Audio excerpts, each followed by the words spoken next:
பெரிய நாயகி தெரிவித்த பொழுது, "சந்தோஷம், இனி குறைச்சல் என்ன?" என்று கூறிவிட்டு உரத்து சிரித்தான். விஷயம் புரியாத பெரிய நாயகி அவனை வெறித்து பார்த்துவிட்டு திகிலுடன் உள்ளே சென்று விட்டாள்.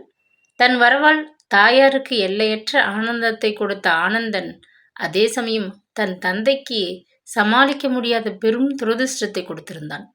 ஒரு நாள் முழுவதும் கோரமாக வீசும் கொடும் காற்றினால் சதாசிவத்தின் 10 ஏக்கர் வாழைப்பயிர் முழுவதும் பூவும் பிஞ்சுகளுமாக குலைகளுடன் ஒடிந்து சாய்ந்து பாழாகி கிடந்தது. ஆனந்தன் என்று மைந்தனது பெயரை வாய் நீக்க பங்கஜம் அழைத்து மகிழ்ந்தாலே தவிர, அவள் விரும்பி வேண்டி நின்ற ஆனந்தம் அதற்கு பின் அவளது வாழ்வில் தலைகாட்டவே இல்லை. வருஷங்கள் 4க்கு மேலாகியும் அன்றைய தினம் வீசிய கொடும் புயல் விளைவித்த நஷ்டத்திலிருந்து சதாசிவம் நிமிரவே இல்லை. வாழைப்பயிரை நம்பி வாங்கியிருந்த கடன் சுமை ஒரு புறமும், வேகமாக பெருகிக் கொண்டு சென்ற குடும்பத்தின் பாரம் இன்னொரு புறமுமாக அவனை சமாளிக்க இயலாது அழுத்தின.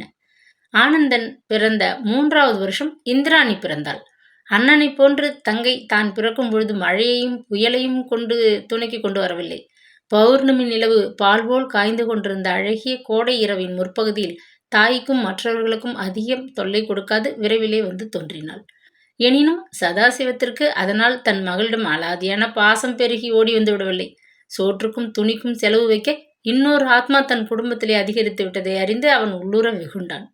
2வதாக பிறந்தது ஆண் குழந்தையாக பிறந்திருந்தால் ஒரு சமயம் அவன் அவ்வளவு தூரம் மனம் கசந்து கொண்டிருக்க மாட்டானோ என்னவோ.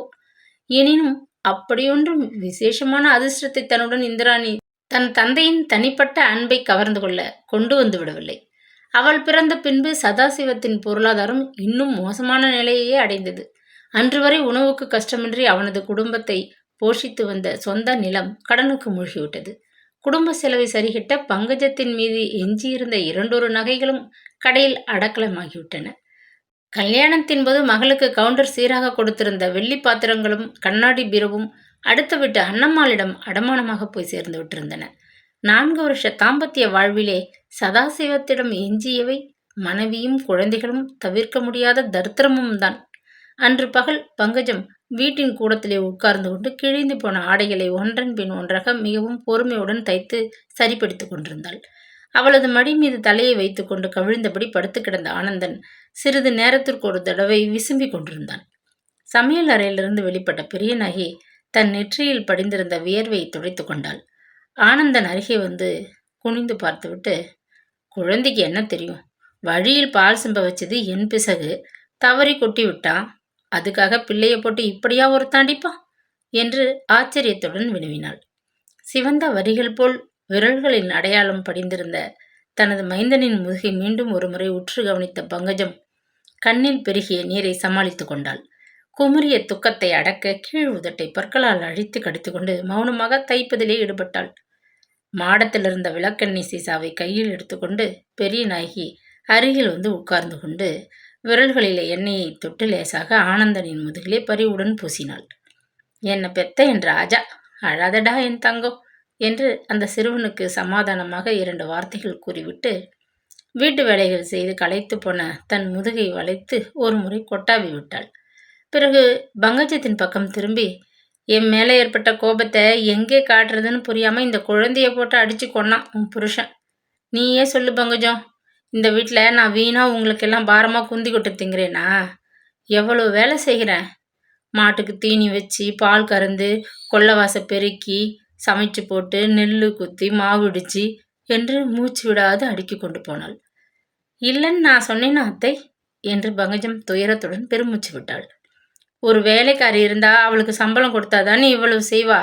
வேலைக்காரிக்கு வேலைக்காரியா உறவுக்காரிக்கு உறவா இருந்து நான் நடத்திட்டு போறேன். உன் புருஷனுக்கு கொஞ்சமும் நன்றியே இல்லை. கஷ்டப்பட்டு உழைச்சும் பேச்சு கேட்டுக்கொண்டு இங்கே கிடக்க எனக்கு அப்படின்னா விதியத்தா போச்சு என்று படபடப்பாக கேட்டாள். பெரிய நாயகிக்கும் சதாசிவத்துக்கும் இடையே ஏற்படும் பூசல்களை கேட்டு பழக்கமடைந்திருந்த பங்கஜம் அவளது வார்த்தைகளை பொருட்படுத்தவே இல்லை. குடும்பத்திற்கு பல வகையிலும் உதவியாக இருந்த தன் சிறிய தாயாரை மரியாதையின்றி கணவன் நடத்துவது முறையல்ல என்பதை பங்கஜம் அறிந்து கொண்டிருந்தாள். எனினும் கடுமையாக அவனிடம் எதிர்த்து பேச அவள் மனம் இடம் கொடுக்கவில்லை. சதாசிவம் இவ்வாறு அன்பற்ற கணவனாகவும் இரக்கமற்ற தந்தையாகவும் மாறியதற்கு காரணம் பொருளாதார தோல்விதான் என்று அவள் பூரணமாக நம்பினாள். ஆகவே அவள் விட்டு கொடுக்காமல், அத்தை, அவரை குற்றம் சொல்லி என்ன பயன்? எதை தொட்டாலும் தோல்வின்னு கஷ்டம் மேல கஷ்டம் ஏற்பட்டு விட்டதுனால அவர் குணம் இப்படி மாறிட்டது. அந்த 10 ஏக்கர் வாழை பயிரும் புயல் எடுத்து நாசமாகி விடாமல் செழித்து வளர்ந்திருந்தா அவர் என்னிடம் இப்படியா நடந்து கொள்வார்? ஆனந்தனை போட்டு இப்படியா அடிக்கத்தான் அவருக்கு மனம் வருமா? என்று கூறிவிட்டு துயரம் தாளாது தேம்பினாள். வழக்கம்போல் பங்கஜத்தின் கண்ணீர் பெரிய நாயகியின் மனதை பாகாய் இலக்கிவிட்டது. ஒரு பேச்சுக்கு சொல்ல வந்தேன் பங்கஜம், நீ ஏன் இப்படி வருத்தப்பட்டுக்கிற? உன் புருஷனுக்காகவோ கடனுக்கு எனக்கு வர வேண்டிய பணத்துக்காகவோ நான் இந்த வீட்டில் இருக்கல. கடன் பணம் திரும்பி வந்தா வருது, வராட்டி போகட்டும்னு நான் எப்போவோ புறப்பட்டு ஊர் போய் சேர்ந்திருப்பேன். உன் முகத்துக்காகவும் இந்த பச்சை பாலகங்க 2 பேருக்காகவும் நான் சகிச்சுக்கிட்டு இங்கே இருக்கிறேன். பெத்த பொண்ணுன்னு இல்லாட்டியும் பழகின குறை உன்னை என் சொந்த மகளாட்டமா பிடிச்சு போச்சு. கையில் எடுத்து வளர்த்த பாசம் இந்த குழந்தைகளை விட்டு பெரிய மனம் இல்லை என்று கூறி அவள் மேலே ஏதோ பேசுமுன் தொட்டிலில் கிடந்த இந்திராணி விழித்து கொண்டு அழத் துவங்கினாள். இதோ வந்துட்டேன் என்று குரல் கொடுத்துவிட்டு பெரிய நாயகி எழுந்து சென்றாள். அழும் குழந்தையை வாரி தூக்கி கொண்டு சமையல் அறைக்குள்ளே புகுந்தாள். சற்று பொழுதில் ஒரு கிண்ணத்திலே சாதமும் பருப்பும் கலந்து எடுத்துக்கொண்டு குழந்தையை இடுப்பிலே சுமந்தபடி வெளியே வந்தாள். மீண்டும் பங்கஜத்தின் அருகில் வந்து அமர்ந்து கொண்டு பரிவுடன் பருப்பு கலந்த சோற்றை அழுது கொண்டிருந்த குழந்தையின் வாயிலே திணித்தாள். நல்ல பசி போல இருக்குது, பாவம் குழந்தை விடாம அழுதுது. இவளுக்கு சோறு போட்டு முடிஞ்சதும் அந்த பயலை எழுப்பி வச்சு கொஞ்சம் வயிற்றுக்கு போடணும். பொம்மைகளாட்டம் 2ம் எவ்வளவு அழகா இருக்கு. எடுத்து கொஞ்சி விளையாட அவனுக்கு கொடுத்து வைக்கலையே. ஒவ்வொருத்தரும் ஒரு குழந்தை வேணும்னு எத்தனை கோயில்களுக்கு போறாங்க, எத்தனை தெய்வங்களை வேண்டுறாங்க என்று அலுப்பு நிறைந்த குரலில் சொன்னாள் பெரிய நாயகி. அப்படி வேண்டி விரும்புகிறவங்க வீட்டில் பிறக்கப்படாதா இவைகள்? என் வயிற்றில் வந்து ஏன் பிறக்கணும் அத்தை? கடவுள் இந்த விஷயத்துல இல்லாதவர்களை ரொம்ப சோதிக்கிறார் என்று கூறிவிட்டு துயரத்துடன் பெருமூச்செறிந்தாள் பங்கஜம். திடுக்கிட்ட பெரிய நாயகி ஆச்சரியத்துடன் அவளை ஒரு முறை உற்று கவனித்தாள். நீ சொல்கிறத விளங்கவில்லையே என்று குறிப்பாக வினவினாள். விஷயம் தெரிஞ்சா மனசு கஷ்டப்படுவாரேன்னு நான் இதுவரை அவருக்கு தெரிவிக்காமல் இருந்தேன். காலையில் தான் சொன்னேன். இருக்கிற கஷ்டத்துல இன்னொரு குழந்தையான்னு அவர் கசந்து கொள்கிறார். என்ன செய்வது? கடவுள் இப்படி சோதிக்க வேண்டாம் என்று துயரத்துடன் கூறி முடித்தாள் பங்கஜம். தான் 3வது முறையாக தாயாக போகும் ரகசியத்தை பெரிய நாயகி முகவாயை தோல் மீது கோபத்துடன் எடுத்துக்கொண்டாள். மனைவியையும் குழந்தைகளையும் பாரமாக கருதும் மனிதனை அவள் மனிதனாகவே எண்ணவில்லை. போதும் பங்கஜம், அவனை பற்றி என்னிடம் பேசாதே. கல்யாணம் செய்து கொள்ளும் முன்னாடி குடும்பம்னா என்னன்னு யோசிச்சு பார்த்துருக்கணும். குடும்ப வாழ்வில் ஈடுபட்டுட்டு பின்னாடி தன் கடமைகளை கண்டு பயந்து ஓடினால் தீர்ந்து விடுமா என்று ஆத்திரத்துடன் கேட்டுவிட்டு இந்திராணியை தூக்கி கொண்டு உள்ளே சென்று விட்டாள். அவளது வார்த்தைகளில் ததும்பி நின்ற உண்மை பங்கஜத்திற்கு மிக்க கசப்பாகத்தான் இருந்தது. அவள் மேலே தர்கித்தால் முன்போல அவள் உடலில் போஷாக்கான வலிமை இருக்கவில்லை. கணவனுக்காக பரிந்து எதுவும் பேச முற்படவில்லை. பங்கஜத்திற்கு உணவும் ஓய்வும் மன அமைதியும் இல்லாததனால் அவளது ஆரோக்கியம் ஏற்கனவே சீர்குலைந்து விட்டிருந்தது. அத்துடன் விரைவிலே தாய்மையும் வந்து 3வது முறையாக சேர்ந்து விடவே அவள் நாளடைவிலே நலிந்து போனாள். நிலத்தை இழந்த சதாசிவத்திற்கு மனைவியை கவனிக்க பொழுதும் இருக்கவில்லை, அக்கறையும் இருக்கவில்லை. பங்கஜத்தையும் அவள் குழந்தைகளையும் வேண்டாத பெரும் பாரமாக எண்ணி உள்ளூர வெறுத்தான். அன்றாட ஜீவியத்திற்கு சிரமப்பட்டு கொண்டிருக்கும் அது சமயம் 3வது குழந்தை ஒன்றுக்கு அவள் தாயாக போகும் சங்கதியை அறிந்ததிலிருந்து அவனது வெறுப்பு பன்மடங்காக பெருகி போயிருந்தது. ஆகவே அவன் தன் கண்முன்னே பங்கஜம் இளைத்து துரும்பாகி தேய்ந்து கொண்டு வருவதை உணரவே இல்லை.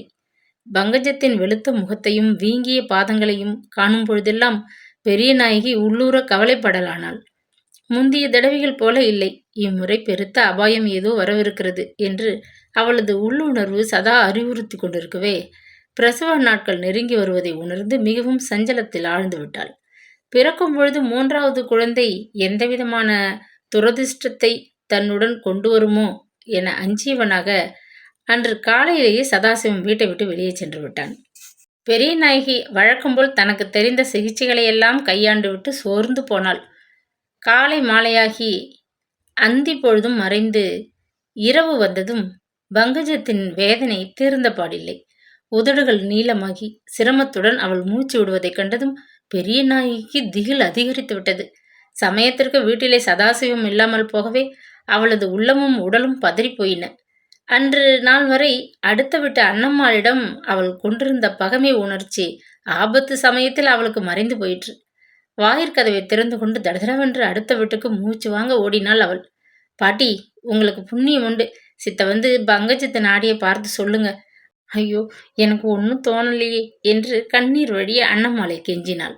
அப்படி வா வழிக்கு என்பது போல் அவளை அண்ணம்மா கர்வத்துடன் உற்று பார்த்துவிட்டு தனக்குள்ளே லேசாக சிரித்து கொண்டு எழுந்து வந்தாள். பங்கஜத்தின் கை நாடியை தொட்டு பார்த்த பின்பு அண்ணம்மாள் உதட்டை வளைத்தாள். மருத்துவத்துறையில பெரிய நாயகியை விட தான் மிகவும் அனுபவசாலி என்ற ஹோதாவில் புருவங்களை உயர்த்தி கொண்டு ரகசியமான குரலில், அடி பெரிய நாயகி, இது நம்மால் ஆகிற காரியமில்ல. பக்கத்து டவுனுக்கு ஓடி டாக்டர் ஐயாவை இட்டு கொண்டு வந்தாதான் உண்டு என்று நிர்தாட்சியமாக கூறிவிட்டாள். அபாயத்தை உணர்ந்த பெரிய நாயகியின் நெஞ்சு பதறியது. கண்களிலே நீர் பெருகியது. பாட்டி, நடந்ததை மறந்துட்டு பங்கஜத்துக்காக சித்த இங்கே இவளையும் குழந்தைகளையும் பார்த்துக்கிட்டு பக்கத்திலே இருங்கோ. நான் ஓடி போய் டாக்டரை மோட்டார் வண்டி வச்சு விரைவில் அழைச்சிட்டு வரேன் என்று வாய் குழற வேண்டிக் கொண்டாள். கர்வம் பிடித்த பெரிய நாயகி தன் காலிலே விழுந்து கெஞ்ச சந்தர்ப்பம் கிடைத்து விட்டதை குறித்து அண்ணம்மாளுக்கு மெத்த மகிழ்ச்சி. எனினும் அதை வெளியே காட்டாது பகட்டாக, பொடி பைத்தியக்காரி, ஆபத்து சமயத்துல பேசிக்கிட்டு பொழுது போக்காம ஓடி போய் சீக்கிரம் டாக்டரை கூட்டியா போ என்று துரிதப்படுத்தினாள். புலிப்பானிக்குள்ளே அதுவரை ரகசியமாக சேமித்து வைத்திருந்த தனது சொந்த பணத்திலே 20 ரூபாய்களை எடுத்து புடவை தலைப்பில் அவசரமாக சொருகி கொண்ட பெரிய நாயகி 8 மைலுக்கு அப்பால் இருந்த பக்கத்து ஊருக்கு மாட்டு வண்டி ஒன்றில் அவசரமாக புறப்பட்டு சென்றாள். வாடகை மோட்டார் வண்டியிலே வைத்தியருடன் அவள் வீடு திரும்பும் பொழுது நடு இரவாகி விட்டிருந்தது. வாசற்படியிலே காலை வைக்கும் முன் உள்ளே குழந்தை அழும் சப்தம் கேட்கவே பிரமித்து போய் வைத்தியர் முகத்தை திரும்பி பார்த்தாள். தயாராக வீட்டு வாசலில் வந்து நின்று கொண்டிருந்த அண்ணம்மாள், இனி பிரயோஜனம் எதுவும் இல்லை. பங்கஜத்துக்கு உயிர் போய் 1 மணி நேரத்துக்கு மேலே ஆகும். நீ வரணும்னு நான் துடியா துடிச்சுக்கிட்டு காத்திருந்தேன். சாகும்போது அந்த பொண்ணு இந்த கடுதாசியை உன்கிட்ட கொடுக்க சொன்னாள். அவ்வளவுதான் கொடுத்து வச்சது என்று கூறிவிட்டு கிழவி அங்கே நிற்க பிரியமில்லாதவள் போல் அப்பால் சென்று விட்டாள். பங்கஜா என்று கிரிச்சிட்டு அலறிக்கொண்டு உள்ளே ஓடிய பெரிய நாயகியினால் அந்த காட்சியை காண சகிக்கவில்லை. விஷயம் என்னவென்று புரியாத ஆனந்தனும் இந்திராணியும் திகிலடைந்து போய் அம்மா அம்மா வென்று தாயின் சடலத்தை சுற்றி கொண்டு அலறி அழுது கொண்டிருந்தார்கள். இந்த உலகத்திலே தான் தோன்றியவுடன் தாயாருக்கு விடை கொடுத்து மறு உலகிற்கு அனுப்பிவிட்ட பெருமையை பறையறிவிப்பது போல் 3ஆவதாக பிறந்த பெண் மகவு வாய் ஓயாது கத்தி கொண்டிருந்தது. தன் துன்ப வாழ்விற்கு முற்றுப்புள்ளி வைத்தாகிவிட்டது என நிம்மதி அடைந்தவள் போல் பங்கஜம் மீளா நித்திரை செய்கிறவள் போல் கயிற்றுக்கட்டிலே அசைவற்று கிடந்தாள். ஐயோ, என் கண்ணே, எங்களை பரிதவிக்க விட்டுட்டு போயிட்டியே என்று கூச்சலிட்ட பெரிய நாயகி அவளது சடலத்தை தழுவி கொண்டு வெகு நேரம் அன்றிரவு அழுது கொண்டிருந்தாள். பங்கஜத்தின் மரண செய்தியுடன் அன்றைய தபாலில் தனக்கு வந்து சேர்ந்த 2 கடிதத்தை எடுத்து பிரித்தாள் ஜெகதா. பங்கஜத்தின் கையெழுத்து காணப்படவே பரபரப்போடு வாசித்தாள். அன்புள்ள அக்கா, இந்த கடிதம் தங்களை வந்து சேரும் பொழுது நான் இந்த உலகில் இருக்க மாட்டேன் என்று நம்புகிறேன். இம்முறை பிரசவத்திலிருந்து நான் பிழைத்து எழமாட்டேன் என்று எனக்கு ஏதோ ஒன்று நிச்சயமாக அறிவுறுத்துகிறது. என்னை விட வயதிலும் அனுபவத்திலும் மூத்தவர்களான நீங்கள் அன்று கூறிய புத்திமதி முற்றிலும் உண்மை என்பதை நான் என் வாழ்வில் உணர்ந்து விட்டேன். அழகும் இளமையும் மட்டும் இருந்தால் போதாது, வாழ்வின் தேவைகளுக்கு பணமும் வேண்டும் என்பதை இந்த 4 வருஷ தாம்பத்திய வாழ்வு எனக்கு நன்றாக உணர்த்திவிட்டது. என் அருமை அக்கா, உங்கள் பொன்னான மொழிகளை அன்று நான் உதாசீனம் செய்தேன். அதனால் தாங்கள் மனம் மிகவும் நொந்து பேசினீர்கள். பெரியவர்கள் மனதை புண்பட பேசிய பயனை நான் அனுபவிக்காமல் போகவில்லை. பணம் இல்லாததனால் இந்த 4 வருஷமும் நான் அனுபவித்த கஷ்டங்களை எழுதினாலோ சொன்னாலோ போதாது. வயிறார சாப்பிட உணவும் உடுத்த உடையும் இல்லாது நானும் குழந்தைகளும் எவ்வளவோ கஷ்டப்பட்டோம். எவ்வளவோ முறை என் தரித்திரத்தை எடுத்துச் சொல்லி உங்களிடம் உதவி பெற என் மனம் விரும்பியது. ஆனால் வெட்கமானது இடையே குறுக்கிட்டு ஒவ்வொரு முறையும் என்னை தடுத்து விட்டது. மரணப்படுக்கையில் இருக்கும் என்னை மனதார மன்னித்து விடுங்கள் அக்கா. என்னை பிரிந்த பின்பு என் 3 குழந்தைகளுக்கும் அனாதையாகி விடுவார்கள் என்பதை நான் அறிவேன். எப்பொழுதாவது ஒரு சமயம் அவர்களில் யாரேனும் ஒரு குழந்தை தங்களிடம் உதவியை நாடி வந்தால் என் பொருட்டு மறுக்காமல் உதவி செய்து ஆதரிக்க வேண்டும் என்று கெஞ்சி கேட்டுக்கொள்கிறேன். தங்கள் அன்புள்ள பங்கஜம். அன்று மாலை வகுப்பிற்குள் நுழைந்ததும் ஆசிரியை தனது ஆசனத்தில் அமர்ந்து கொண்டாள். அவள் அந்த பள்ளிக்கு வந்து வேலைக்கு அமர்ந்து ஒரு வார காலம்தான் சென்றிருந்தது. பாடம் துவங்கும் முன் வகுப்பை ஒரு தடவை நாலா பக்கமும் கூர்ந்து ஆராய்ந்தாள். 3வது வரிசையில் சுவரின் ஓரமாக உட்கார்ந்திருந்த 7 வயது சிறுமி மீது அவளது பார்வை முடிவில் லைத்தது. வயதிற்கு தகுந்த வளர்ச்சியற்றவளாக மிகவும் மெலிந்து காணப்பட்டாள் அந்த சிறுமி. என்னை கண்டு பல மாதங்கள் சென்று விட்டன போல் அவளது கூந்தல் புரண்டு பறந்து நெற்றி மீதும் கழுத்தின் இருபுறமும் தொங்கிக் கொண்டிருந்தது. நிறம் என்னதென்று ஊகிக்க முடியாத அளவு அழுக்கேறி இருந்த சட்டை நெஞ்சு முழுவதும் மூடாது திறந்தபடி அவளது உடலை அலங்கரித்துக் கொண்டிருந்தது. முழங்கால் வரை மட்டுமே நீண்டு தொங்கிக் கொண்டிருந்த பாவாடை ஓரமெல்லாம் கிழிந்து நைந்து உருக்குலைந்து போயிருந்தது. கடுமையாக ஆசிரியை தன்னை உறுத்து நோக்குவதை அந்த சிறுமி உணர்ந்து கொண்டு விட்டாள். பயத்தினால் அவளது மெல்லிய இதழ்கள் துடித்தன. மகிழ்ச்சி பொங்கிய தன் விழிகளை கீழே தாழ்த்தி கொண்டாள். உள்ளத்திலே குமரிய திகிலை அடக்க முயற்சித்த அவள் சிறு கரங்களால் பாவாடையின் ஓரத்தை பிடித்து வேகமாக முறுக்கத் துவங்கினாள். ஆசிரியை மீண்டும் அவளை நோக்கி கடுமையாக விழித்தாள். கையை கீழே போடு, இதென்ன குரங்கு சேஷ்டை என்று கண்டிப்பான குரலில் அதட்டினாள். சங்கோஜத்துடன் நாக்கை ஒரு முறை வெளியே இழுத்து கொண்டாள் அந்த சிறுமி. சட்டென கைகளால் முகத்தை மூடிக்கொண்டு தலையை இன்னும் கீழே கவிழ்த்து கொண்டாள். உன்னைத்தானே, உன் பெயர் என்ன என்று ஆசிரியை மறுபடியும் அதட்டினாள். அருணா என்று கூறி முடிப்பதற்குள் அந்த சிறுமியின் இருதயம் இரண்டாக வெடித்துவிடும் போல் பயத்தினால் அடித்து கொண்டது. உன்னைத்தானே? அருணா, முகத்தின் மீது கை என்ன? போன தடவை நான் சொன்னது ஞாபகத்தில் இல்லை? ஏறு பெஞ்சு மீது என்று கடுமையாக உத்தரவிட்டாள் ஆசிரியை. ஆசனத்தை விட்டு துள்ளி எழுந்து நின்ற சிறுமி வெட்கத்துடன் சிறிது நேரம் தயங்கினாள். என்று ஆசிரியை முடிந்து எழுந்த கர்ஜனையை கேட்டதும் மறு பேச்சின்றி பெஞ்சு மீது ஏறி நின்றாள். உயரமான அந்த நிலையிலிருந்து கீழே காணப்பட்ட தனது வகுப்பு தோழிகளை பார்க்கவும் அவளுக்கு மிகவும் வெட்கமாக இருந்தது. அவ்வளவு பெண்களும் தன்னை கண்டு தங்களுக்குள்ளே பரிகாசமாக சிரித்து மகிழ்வது போல் ஒரு பிரமை அவளுக்கு ஏற்பட்டது. துக்கம் நெஞ்சை அடைக்க கண்களிலே லேசாக நீர் துளிர்க்க தலையை கவிழ்த்து கொண்டு அவள் நின்றாள். பிற்பகல் வகுப்புகள் நடந்தேறின.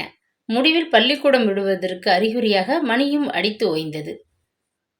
கூட்டிலிருந்து விடுதலை அடைந்த குருவி போல் புஸ்தக பையை தூக்கி தோல் மீது போட்டுக்கொண்டு வெளியே ஓட குழந்தைகள் யாவரும் துடித்து கொண்டு எழுந்து நின்றனர். பிரார்த்தனை கீதம் முடிந்ததும் குபீரென பாய்ந்து வெளியே தடதடவென ஓடினார்கள் அந்த சிறுமிகள் அனைவரும். ஜன்னல் வழியே வெளியே பார்த்தாள் அருணா. அவள் சகோதரி இந்திராணி தன் வகுப்பு மாணவி ஒருத்தியின் தோல் மீது கையை போட்டு அணைத்தபடி சிரித்து பேசிக்கொண்டு வீட்டை நோக்கி போய்க் கொண்டிருந்தாள்.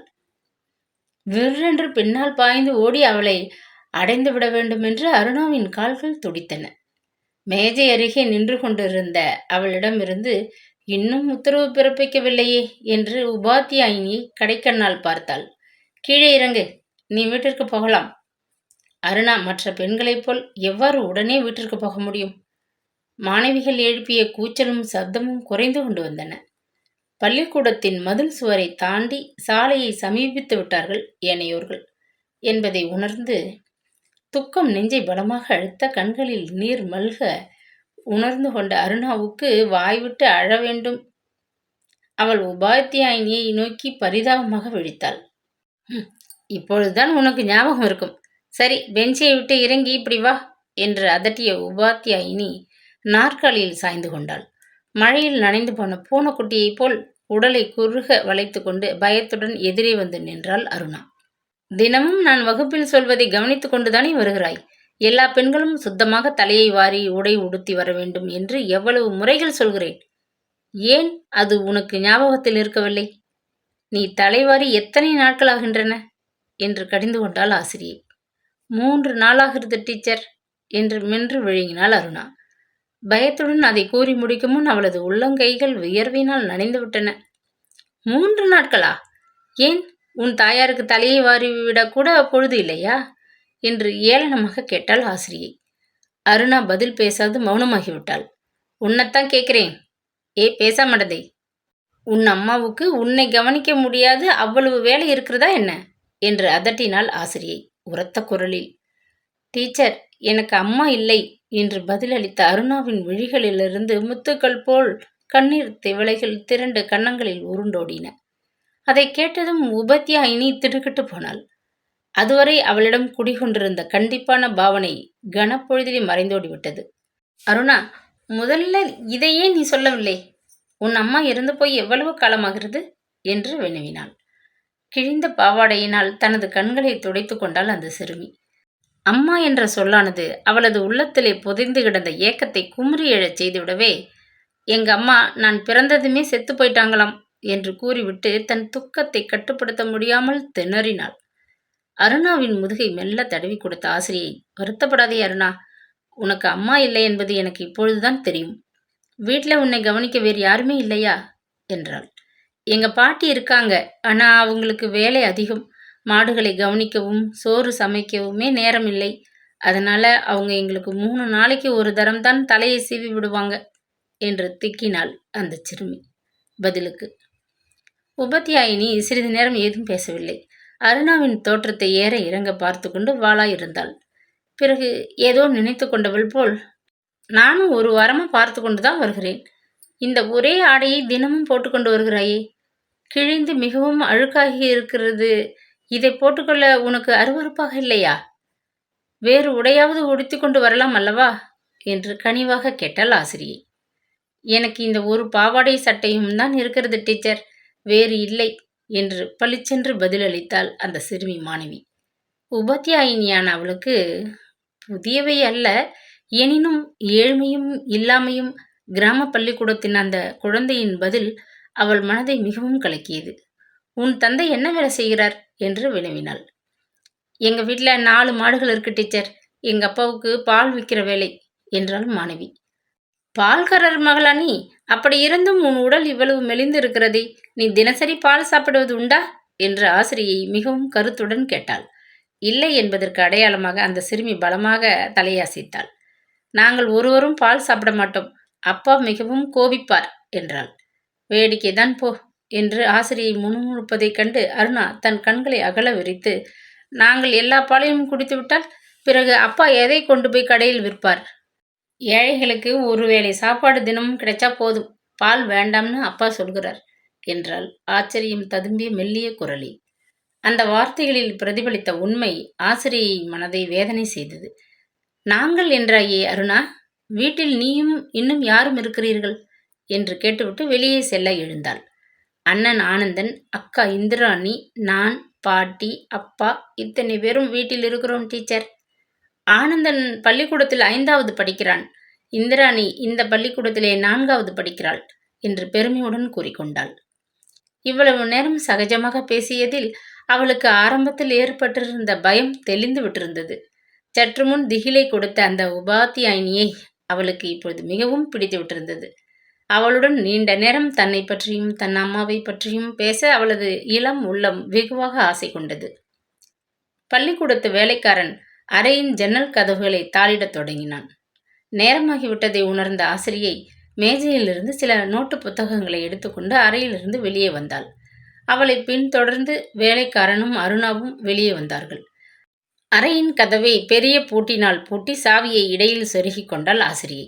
வேலைக்காரன் பணிவுடன் நீட்டிய குடையை வாங்கி பிரித்து தூக்கி கொண்டு வீட்டிற்கு செல்ல படிகளில் இறங்கினாள். டீச்சர் என்று மெல்லிய குரல் கேட்டு அவள் திடுக்கிட்டு திரும்பினாள். அந்த நோட்டு புத்தகங்களை நான் தூக்கிக்கிட்டு வரேன் டீச்சர் என்று கேட்டாள் சங்கோஜத்துடன் அருணா. ஆசிரியை முகத்திலே லேசானதொரு புன்முறுவல் பூத்தது. எடுத்துக்கொண்டு வா என்று சிரித்தபடி கூறிவிட்டு புத்தக சுமையை மாணவியிடம் நீட்டினாள். பக்தி சிரத்தவுடன் ஸ்ரீராமபிரானது பாதுகைகளை தன் சிரமேற் தாங்கியவனாகச் சென்ற பரதன் போன்று மிகவும் பக்தியுடன் அப்புத்தகங்களை தன் சிறு தலை மீது வைத்து கொண்டு 2 கைகளாலும் தாங்கியபடி ஆசிரியை பின்னால் அருணா மெல்ல நடந்து சென்றாள். குடையை பிடித்து கொண்டு வெள்ளை புடவையின் தலைப்பு காற்றில் பறக்க சரக் சரக் என்று செருப்பு ஒலிக்க ஆசிரியை முன்னால் நடந்து சென்று கொண்டிருந்தாள். அந்த காட்சியை பிரமிப்புடன் பார்த்த வண்ணம் பின்னால் குதித்தோடி நடந்து சென்று கொண்டிருந்த அருணாவின் மனம் ஆனந்தத்திலே பூரித்து கொண்டிருந்தது. இந்த சிறு பணிவிடையால் தன் வகுப்பு ஆசிரியையின் மட்டற்ற அன்பை தான் பெற்றுக்கொண்டு விட்டதை எண்ணி பெருமிதமடைந்த அவள் தன் வீட்டையும் தந்தையையும் அறவே மறந்து போனாள். வீட்டை அடைந்ததும் ஆசிரியை உள்ளே சென்று முற்றத்தில் இருந்த செம்பு நீரால் தன் கால்களை கழுவி கொண்டாள். வெளியே விழித்து கொண்டு நின்ற அருணாவை அவள் அழைத்தாள். கை கால்களை கழுவி புத்தகச் சுமையை கீழே இறக்கி வைத்துவிட்டு உள்ளே வா என்று அவள் கூறியதை கேட்டதும் அருணா தன் புத்தக மூட்டையை தோளிலிருந்து இறக்கி தரை மீது வைத்துவிட்டு அவ்வாறே செய்தாள். தாழ்வாரத்து தரையை நன்றாக பெருக்கி சுத்தமாக்கிவிட்டு வேலைக்கார பெண் 2 இலைகளை விரித்தாள். ஆசிரியையின் அருகே உட்கார்ந்து கொண்டு அந்த பெண் சுட சுட இலையில் பரிமாறிய வெண்பொங்கலை எடுத்து வாயில் போட்டுக்கொண்ட அருணாவுக்கு இது பூலகந்தானா என்று ஆச்சரியமாக இருந்தது. நீ பகலில் என்ன சாப்பிட்டாய் என்று வினவிய ஆசிரியை மாணவியை அன்புடன் உற்று பார்த்தாள். பகல்ல நாங்க ஒன்றும் சாப்பிட மாட்டோம். காலையில எழுந்ததும் பல் விளக்கி விட்டு பழைய சோறு சாப்பிடுவோம். மறுபடி ராத்திரி தான் சாப்பிடுவோம் என்று பதிலளித்த அந்த சிறுமி பொங்கலை எடுத்து வாய் நிறைய திணித்து கொண்டாள். இடையே பகலில் உங்களுக்கு பசிக்காதா என்று ஆச்சரியத்துடன் கேட்டாள் உபத்தியாயினி அம்மாள். பசிக்கும் டீச்சர். ஆனந்தன் தினமும் வேர்க்கடலை உருண்டை வாங்கி சாப்பிட்டு விடுவான். இந்திராணி தன் கூட படிக்கிற லட்சுமியோட சாப்பாட்டை பாதி வாங்கி சாப்பிட்டு விடுவா. எனக்கு அதிகம் பசிச்சா பள்ளிக்கூடத்து கிணற்று தண்ணீரை இழுத்து வயிறு நிறைய குடிச்சு விடுவேன் என்று அருணா விளக்கினாள்.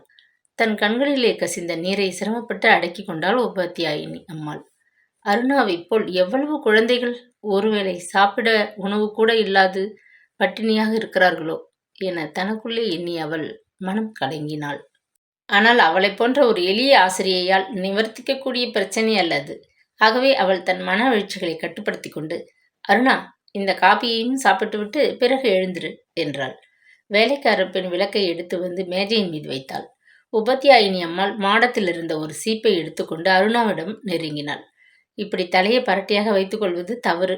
நிதமும் நீயாவது வாரிக்கொள்ள வேண்டும், தெரிந்ததா?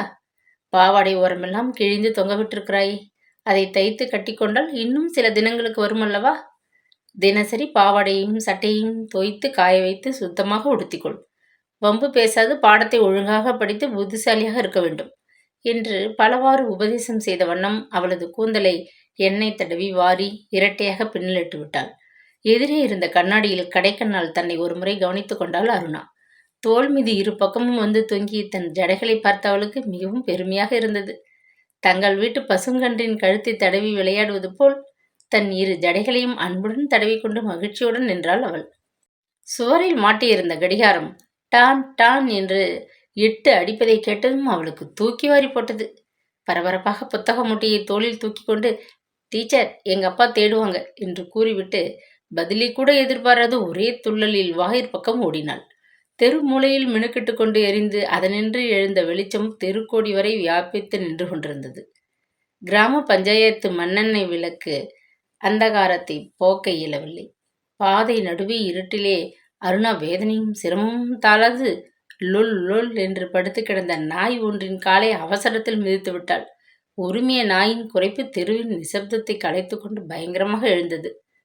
இருட்டு முன்பே உணவருந்தி படுக்கைக்கு சென்று வீட்டுக் கதவுகள் தாளிடப்பட்டிருந்தன. இருளும் தனிமையும் நாயின் குறைப்பும் அருணாவிற்கு பயத்தை உண்டாக்கின. வீட்டை நோக்கி மூச்சு தெறிக்க அவள் ஓடினாள். திறந்து கிடந்த கதவு வழியே ரேழியை அடைந்தாள். தரை மீது கிடந்த பாதரட்சைகளை கண்டதும் அவளுக்கு திக்கென்று இருந்தது. ஓடி வந்த களைப்பை சமாளித்துக் கொள்ள சில வினாடிகள் அவள் ரேழியிலேயே நின்று கொண்டிருந்தாள். கூடத்திலிருந்து ஆனந்தன் படிக்கும் குரல் கேட்டது. அறம் செய்ய விரும்பு, ஆறுவது சினம் என்று ராகம் பாடிக்கொண்டு உரத்த குரலில் அவன் வாசித்துக் கொண்டிருந்தான். அவனுக்கு எதிர்ப்புறமாக இந்திராணி தலையை கவிழ்த்து கொண்டு ஒரு புத்தகத்தை படிக்கும் பாவனையில் உட்கார்ந்திருந்தாள். அவள் உண்மையிலேயே புத்தகத்தை படிக்கவில்லை. முற்றத்து கயிற்றுக்கட்டிலின் மீது உட்கார்ந்திருக்கும் அப்பாவிற்காக அவ்வாறு பாவனை செய்கிறாள் என்ற ரகசியம் அருணாவுக்கு நன்கு தெரியும். முற்றத்திலிருந்து சதாசிவத்தின் கனைப்பு எழுந்தது. அருணாவின் உடல் பயத்திலே சில்லிட்டு போய்விட்டது. நெஞ்சு பதைக்க உடல் நடுங்க சப்தமிடாது மெல்ல அவள் கூடத்திற்கு வந்தாள். முற்றத்திலே படிந்த சிறு நிழலை கண்ணுற்ற சதாசிவம் புலிபோல் பாய்ந்து எழுந்திருந்தான். தாழ்வாரத்தில் கிடந்த புளிய விறகு குச்சிகளில் மெல்லியதான ஒன்றை கையில் எடுத்துக்கொண்டு தந்தை தன் பக்கம் திரும்புவதை அருணா கண்டாள். அவளது இருதயம் நின்று விடும்போல் வேகமாக அடித்து கொண்டது. இருட்டி 8 ஜாமமாகுது. இப்பத்தான் வீட்டு நினைவு வந்துச்சா? பள்ளிக்கூடம் விட்டதும் நேரா வீடு வராம ஒரு பெண் குழந்தை இந்த வயதுல ஊரை சுத்த ஆரம்பிச்சா நான் என்ன கதியாகிறது என்று கர்ஜித்த அவன் பற்களை நரநரவென்று கடித்தான். ஆனந்தன் அதை கேளாதவன் போல் இன்னும் உரத்த குரலில் தன் பாடத்தை வாசித்தான். இந்திராணி புத்தகத்தினால் தன் முகத்தை நன்றாக மூடிக்கொண்டு விட்டாள். அருணாவின் மெல்லிய முதுகின் மீது சுளீர் சுளீர் என வேகமாகவும் ஆக்ரோஷமாகவும் அடிகள் ஒன்றன் பின் ஒன்றாக விழுந்தன. இல்லையப்பா, நான் என்று பேசி முடிக்க முடியாது கிரீச்சிட்டு அலறினாள் அருணா. இல்லையாவது ஒன்னாவது, இன்னைக்கு உனக்கு சோறு கிடையாது. ஒரு ராத்திரி பட்டினி போட்டால்தான் புத்தி வரும் என்று கர்ஜித்த சதாசிவம் காலை நீட்டி எட்டி உதைத்தான். சிறு பந்தை போல் உருண்டு முற்றத்தில் விழுந்த அருணா விம்மி கொண்டு எழுந்து நின்றாள். ஆறுவது சினம் என்று இறைந்து வாசித்த ஆனந்தனின் குரல் கம்மியது. கண்களில் பொங்கி எழுந்த மறைத்த நீரை ரகசியமாக துடைத்து கொண்டு அவன் அறம் செய்ய விரும்பு என்று மீண்டும் இறைந்து படிக்க துவங்கினான். காரின் கதவை திறந்துவிட்ட டிரைவர் பயபக்தியுடன் ஒரு சலாம் போட்டு நின்றான். நீங்க சும்மா வாங்க, உங்களை வீட்டில் கொண்டு விட்ட பின்னாடி நான் போனால் போதும் என்று அழைத்தாள் லோகநாயகி அம்மாள். புடவை தலைப்பை இழுத்து மூடிக்கொண்டு ஜெகதா உடலை சங்கோஜத்துடன் மூடிக்கொண்டாள். தன்னை விட மீறிய அந்தஸ்து உடையவர்களிடம் சம்பாதிக்க நேரிட்டால் அவளுக்கு எப்பொழுதுமே வெக்கம் வந்துவிடும். என்னத்துக்கு உங்களுக்கு வீண் சிரமம் என்று நான் தடுமாற பதிலுக்கு திணறினாள். இதெல்லாம் ஒரு சிரமமா என்று கேட்டுவிட்டு லேசாக நகை புரிந்த லோகநாயகி அம்மாள் பரிவுடன் அவள் கையை பற்றி இழுத்தாள் உரிமையாக. ஜெகதாவின் உடல் மகிழ்ச்சியினால் சிலிர்த்தது. நகரத்திலே மிகவும் பிரபலமாக விளங்கிய குருவி மார்க் வாசனை பாக்குத்தூள் வியாபாரி பழனியப்ப கவுண்டரின் மனைவியின் சிநேகிதம் கிட்டுவதென்றால் சாதாரண சம்பவமா என்ன? வண்டியினுள் ஏறி உட்கார்ந்ததும் ஜெகதாவின் நெஞ்சு உணர்ச்சி வேகத்தில் படபடுத்தது. முகத்தில் அரும்பிய வியர்வையை கைக்குட்டையால் துடைத்து விட்டு கொண்டாள். மகேஸ்வரி காலனி பக்கம் வண்டியை திருப்பு என்று உத்தரவிட்ட லோகநாயகி காரின் ஆசனத்தில் ஏறி சாய்ந்து கொண்டாள். என்ன பேசுவதென்று விளங்காமல், இந்த இந்த இந்த பிளாஸ்டிக் விரிப்பு என்ன விலைக்கு உங்களுக்கு கிடைத்தது? இப்பொழுதெல்லாம் இது ரொம்ப மலிஞ்சு கிடக்கே என்று ஜெகதா சம்பந்தமற்ற ஒரு சம்பாஷணையை துவங்கினாள். லோகநாயகி பதிலுக்கு சிறிது அசட்டையாக சொல் கொட்டினாள்.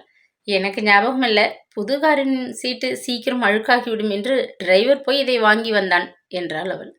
ஓஹோ, இது புது காரா என்று இழுத்தாற்போல் அதிசயத்துடன் வினவினாள் ஜெகதா. ஆமாங்க, வீட்டில் 4 கார் இருக்கிறதுன்னு பேர். எல்லாத்துக்கும் வேலை சரியா இருக்கு. இவர் சொந்த உபயோகத்திற்கு ஒரு கார் போய்விடுகிறது. குழந்தைகள் பள்ளிக்கூடம் போய் வர ஒரு கார் வேலை சரியாக இருக்கிறது. மற்ற 2க்கும் ஆஃபீஸ் காரியங்களுக்கே நேரம் பத்தவில்லை. இடையிலே நான் மீட்டிங்குன்னு புறப்படணும்னா சமயத்துக்கு எனக்கு வண்டி கிடைக்கிறதில்ல. போன வாட்டி நம்ம கிளப் மீட்டிங்கு நான் பஸ்ஸில் வந்தேன். வீட்டுக்கு போனதும் அன்னைக்கு நான் அவர்கிட்ட எனக்கு தனியாக ஒரு கார் வாங்கி போட்டுடுங்க, பஸ்ஸிற்கு நிற்க நம்மளால் ஆகாது என்று கண்டிப்பாக சொல்லிவிட்டேன். மறுநாள் காலையிலேயே இதை கொண்டு வந்து வாசலில் நிறுத்திவிட்டார் என்றாள். தன் கணவரிடம் தனக்குள்ள செல்வாக்கை குறிப்பாக பெருமையுடன் இவ்வாறு வெளியிட்டு முடித்த அவள் இடது கரத்தினால் தன் கூந்தலை நாசுக்காக தடவி கொண்டாள்.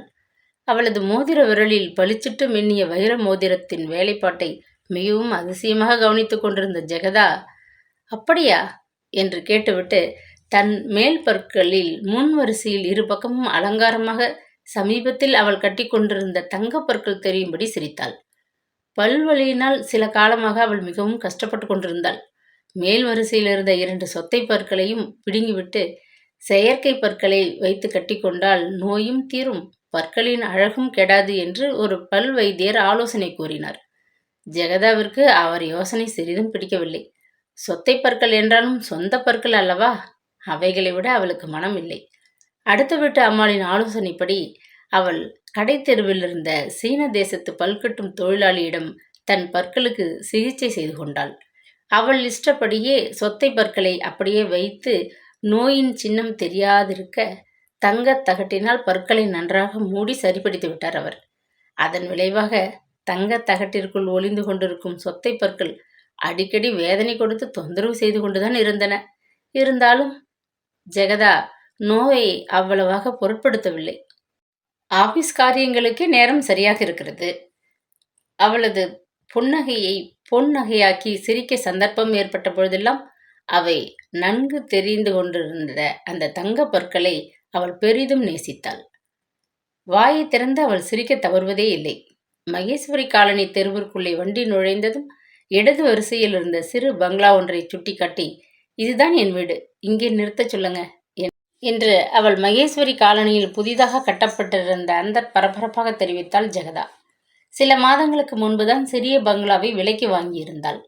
முன்பு நகரத்திலே சொந்தமாக இருந்த சிறிய வீடாக இருந்திருந்தால் ஜெகதாவிற்கு லோகநாயகி அம்மாளை உள்ளே அழைக்க கூட தயக்கமாக இருந்திருக்கும். பணக்காரர்கள் வசித்த மகேஸ்வரி காலனியில் அவளும் தற்சமயம் அங்குள்ள எல்லோருக்கும் சமமாக அழகியதொரு சிறிய பங்களாவில் வசித்துக் கொண்டிருந்தாள்.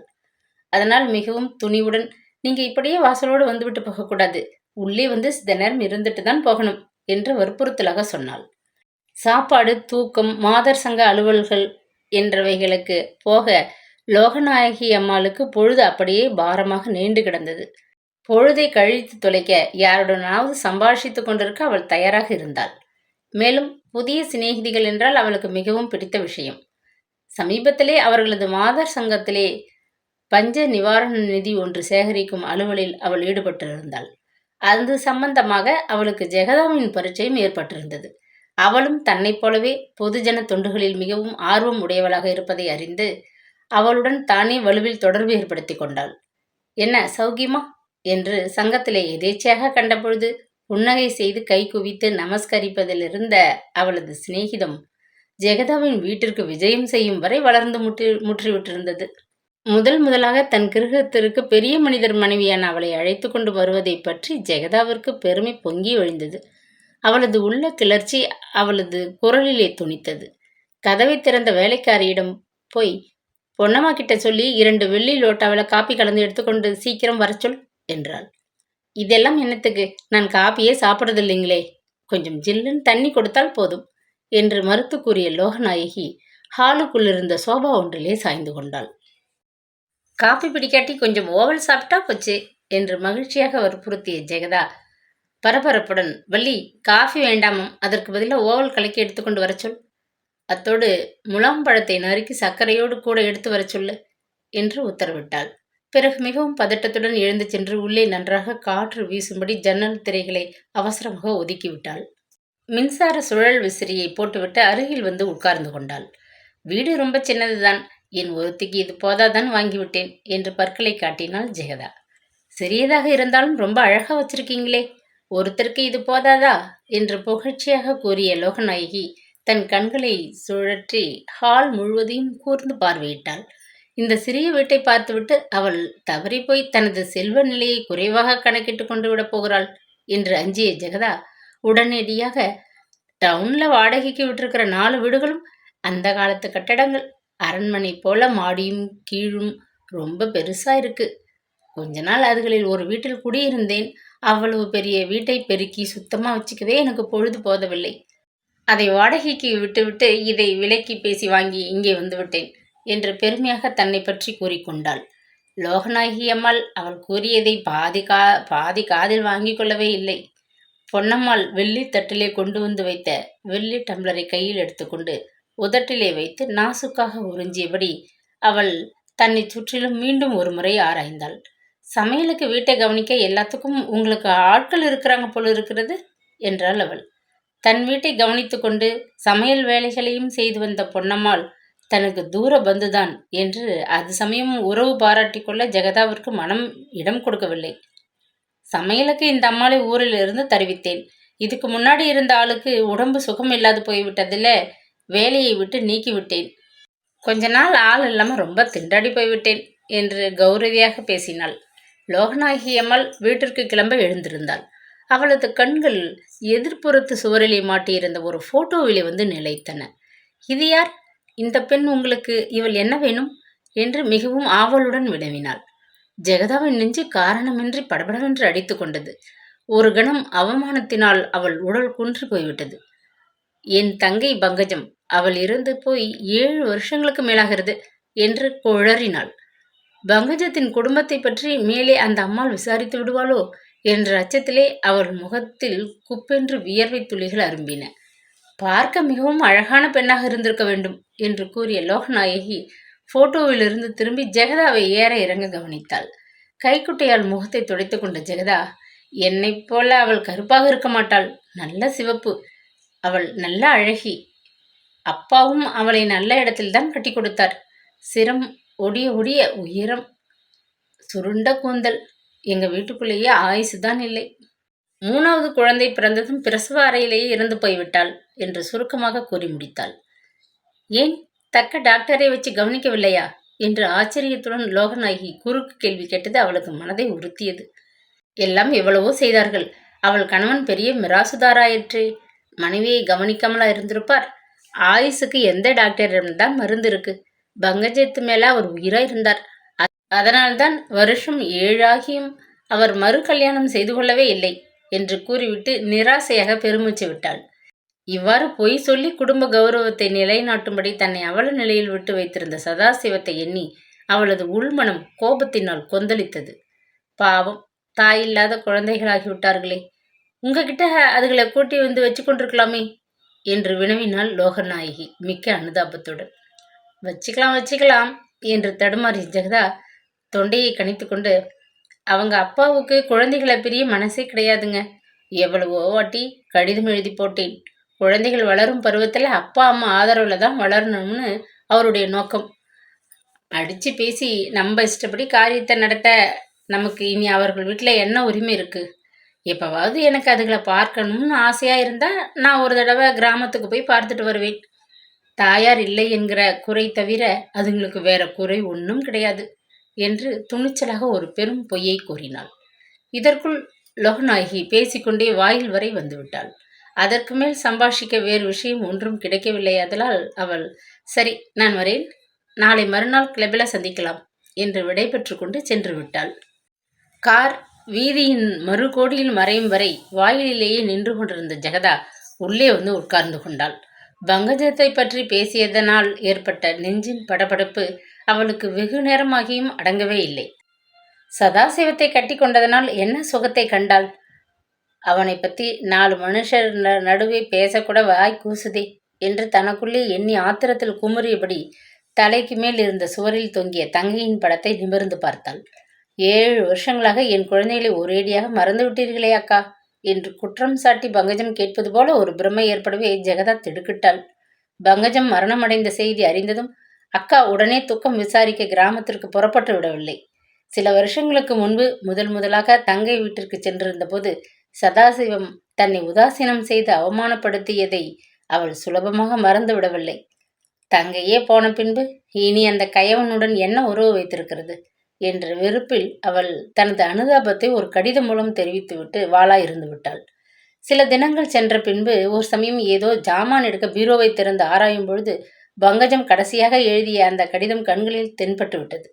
அதை எடுத்து மீண்டும் ஒரு முறை வாசித்த தமக்கையின் உள்ளத்தை தங்கையின் கடைசி வேண்டுகோள் மிகவும் உருக்கிவிட்டது. பங்கஜத்தின் குழந்தைகள் எப்படி இருக்கிறார்கள் என்று பார்க்க வேண்டும் என்ற ஆசையை கட்டுப்படுத்த முடியாது அவள் மறுநாளே காரிக்குளம் கிளம்பிவிட்டாள். வாயிலில் வண்டி வந்து நின்றதும் ஜெகதா உடனே கீழே இறங்கி விடவில்லை. உள்ளே சதாசிவம் இருக்கிறானா என்று துப்பு அறிந்து வர வண்டிக்காரனை முதலில் அனுப்பினாள். சதாசிவம் வீட்டில் இருக்கும்பொழுது அந்த வீட்டிற்குள் தான் நுழைவதில்லை என்பது அவளது சபதம். அயலூர் சந்தைக்கு போயிருக்கிறார், வர 2 தினங்கள் ஆகும் என்று வண்டிக்காரன் உறுதி சொன்ன பின்புதான் அவள் இறங்கி உள்ளே சென்றாள். கூடத்தில் பெரிய நாயகி அது சமயம் தயிர் கடைந்து கொண்டிருந்தாள். முற்றத்திலே மரபொம்மைகளை வைத்துக்கொண்டு விளையாடி கொண்டிருந்த 2 குழந்தைகள் அவளை கண்டதும் ஆச்சரியத்துடன் விழித்தன. சாயலில் தந்தையை ஒத்திருந்த அந்த 2 குழந்தைகளையும் ஏற இறங்க பார்த்த ஜெகதா அதிருப்தியுடன் முகத்தை திருப்பிக் கொண்டாள். அவர்களது கிழிந்த உடைகளையும் வாராது புரண்டு கொண்டிருந்த கூந்தலையும் மேலே படிந்திருந்த அழுக்கையும் கண்டு அருவருப்புடன் முகத்தை சுளித்துக் கொண்டாள்.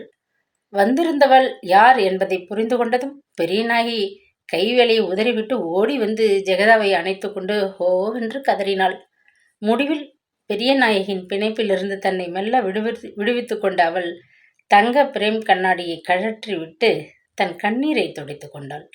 அத்தையம்மா, இப்படி நடக்கும்னு எனக்கு முன்பே தெரியும். நான் கல்யாணத்தின் போது எவ்வளவோ முட்டிக்கொண்டேன். என் பேச்சை கேட்கவே இல்லை. ஆனால் அவளுக்கு என்ன, மகராசியா போய்விட்டாள். அதன் பலனை அனுபவிக்கிறது இந்த குழந்தைகள் தானே என்று கேட்டுவிட்டு கூடையில் கொண்டு வந்த பழங்களை எடுத்து ஆனந்தனுக்கும் இந்திராணிக்கும் விநியோகம் செய்தாள். அதுவரை ஆரஞ்சு பழங்களை கண்களால் பார்த்திராத அந்த குழந்தைகள் பாய்ந்து கிரிச்சிட்டு கூவி சண்டை போட்டுக்கொண்டு பழங்களை ஆளுக்கு 2ஆக எடுத்துக்கொண்டு தோட்டத்திற்கு ஓடிவிட்டார்கள். பங்கஜத்தை பற்றி வெகுநேரம் வாய் ஓயாது பேசி முடித்து அழுது ஓய்ந்த பின்புதான் ஜெகதாவிற்கு தங்கையின் மரணத்திற்கு காரணமான இருந்த 3வது குழந்தையின் ஞாபகம் வந்தது. அத்தையம்மா, அந்த சின்ன சனியன் எங்கே என்று முடிவில் கேட்டாள். அதோ என்று பெரிய நாயகி சுட்டிக்காட்டிய தாழ்வாரத்தின் பக்கம் திரும்பி பார்த்தாள். மண் தரை மீது புழுதியில் கிழிந்த துணி ஒன்றின் மீது பாதி உடலும் தரையில் பாதி உடலுமாக புரண்டு கொண்டிருந்த 3 மாத பெண் குழந்தை அவளை உறுத்து விழித்து மூக்கு கண்ணாடி முகத்தை பார்த்து கலுக்கென்று கண்ணங்குழியே சிரித்தது. கைகளையும் கால்களையும் உற்சாகத்துடன் உதைத்து கொண்டு என்று தனது பாஷையிலேயே அவளிடம் ஏதோ பேசியது. குழந்தையின் முகத்தை கூர்ந்து கவனித்த ஜெகதாவின் கண்களை நீர் மறைத்து கொண்டு விட்டது. பங்கஜத்தை போன்று குழந்தை நல்ல வெளுத்த நிறமாக இல்லாவிடினும் அதனுடைய மூக்கும் விழிகளும் பங்கஜத்தை திரும்பி பார்ப்பது போல் தோன்றவே அவளுக்கு துக்கத்தினால் குரல் கம்மியது. அத்தையம்மா, இதுக்கு என்ன பேர் வச்சிருக்கீங்க என்று மெல்ல வினவினாள். இது பிறந்த ஒரு அழகுக்கு பேர் ஒண்ணுதான் பாக்கின்னு, வெறுப்புல பேர் கூட இன்னும் வைக்கல என்று விரக்தியாக மொழிந்தாள் பெரிய நாயகி. அப்படின்னா இதற்கு அருணா என்று நான் பேர் வச்சிடுறேன். அருணாவுக்கு எப்பவாவது ஏதாவது தேவையாக இருந்தால் எனக்கு எழுதுங்க, மறக்காதீங்க. இப்ப சத்யா குழந்தை செலவுக்கு இதை வச்சுக்கோங்க என்று 10 ரூபாய் நோட்டொன்றை பெரிய நாயகியிடம் கொடுத்தாள். அதற்கு மேல் அங்கிருக்கவோ சாப்பிடவோ மனமின்றி வந்த வண்டியிலேயே ஊருக்கு திரும்பிவிட்டாள். வருஷங்கள் 7 சென்று விட்டன. ஜெகதா அன்று வரை அருணாவை அறவே மறந்து விட்டிருந்தாள். ஏதோ குற்றம் செய்து விட்டார் போல் அவளுக்கு பரபரப்பு ஏற்பட்டது. உள்ளே வேகமாக சென்று இரும்பு பீரோவை திறந்தாள். ஒரு 5 ரூபாய் நோட்டை எடுத்துக்கொண்டு மேஜை அருகிலே வந்து உட்கார்ந்தாள். மணி ஆர்டர் ஃபாரம் ஒன்றை அவசரமாக பூர்த்தி செய்து, வள்ளி இங்கே வா, இதை கொண்டு தபால் ஆபீஸில் சேர்த்து விட்டு வா, சீக்கிரம் என்று உத்தரவிட்டாள். அருணாவின் செலவுக்காக என்று 5 ரூபாய்களை பெரிய நாயகி பெயருக்கு அனுப்பிவிட்டதுடன் தன் கடமை தீர்ந்து விட்டதென்ற உணர்வில் கண்களில் ததும்பிய நீரை துடைத்துக்கொண்டு தன் வீட்டு அலுவல்களை கவனிக்க எழுந்தாள் ஜெகதா. முதலாக காரிக்குளம் கிராமத்திற்கு தான் வந்த பொழுது மிகவும் பிசகானதாக தான் இருக்க வேண்டும் என்று பெரிய நாயகி பெரிதும் நம்பினாள். ஏனெனில் சமீப காலத்தில் அவளது நிலைமை மிகவும் மோசமாகிவிட்டிருந்தது. கிராமத்திலே இருந்த அவளது சொந்த வீடு பல வருஷங்கள் கவனிக்கப்படாது பூட்டி கிடந்ததில் ஒரு பெரும் மழையை தாங்காது இடிந்து விழுந்து விட்டிருந்தது.